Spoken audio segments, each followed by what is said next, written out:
Tamamı 2 kat altı. Bir de 2 adet terasımız olacak var. Ayrıca yemekhanemiz var. Var ya, şu ya. Onun diğeri gibi.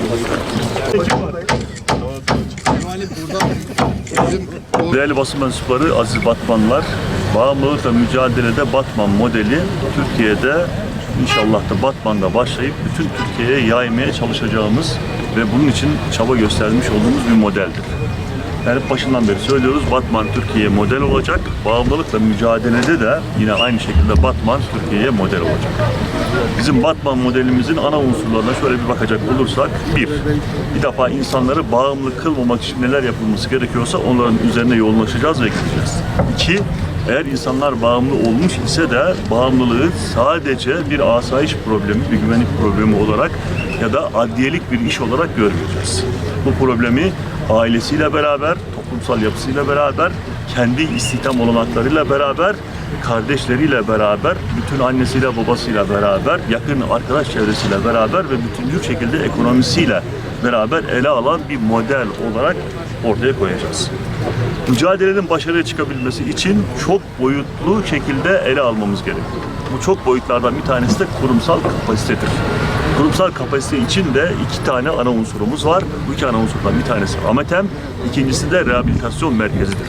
Yani bir bağımlı bireyi ele aldığımız zaman eğer bunun bir defa tıbbi tedavi gerektirecek nitelikte ve mahiyette, ilaç tedavisiyle tedavi edilmeyi gerektirecek mahiyette bir birey olduğunu anladığımız zaman burada hizmet sunacağımız yer AMETEM olacak.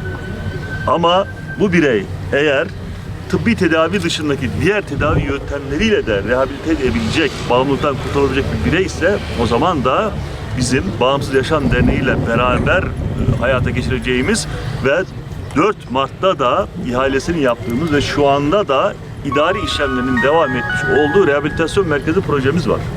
Yakın bir zaman içerisinde inşallah sizlerle beraber bu ihalesini yapmış olduğumuz rehabilitasyon merkezinin de aynen burada olduğu gibi ilk çivisini çakacağız. Rehabilitasyon merkezi de gene ilaç tedavisi gerektirmeyen insanların rehabilite edileceği bir merkez olacak. Yani buradan aziz Batmanlılara şunu söylemek isterim. Değerli annelerimiz, değerli babalarımız.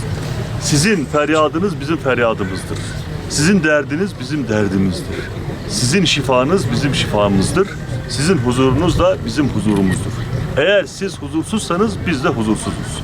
İşte sizin huzurunuz için, evlatlarımızın geleceği için, evlatlarımıza pırıl pırıl bir Batman'ı, pırıl pırıl bir Türkiye'yi hediye edebilmek için, onların geleceğini garanti altına alabilmek için ve nesillerimizi de geleceğini garanti altına alabilmek için bu projeyi hayata geçiriyoruz. İnşallah burada başlatmış olduğumuz bu projenin içerisinden yıllar içerisinde yüzlerce insan gelecek, binlerce insan gelecek. Her yıl burada insanlar şifa bulacak ve insanlar şifa buldukça da biz buralarda olmasak bile o şifa bulan insanların, annelerin, babaların, evlatlarımızın huzurunu kendi içimizde hissedeceğiz. Allah hayırlı mübarek eylesin.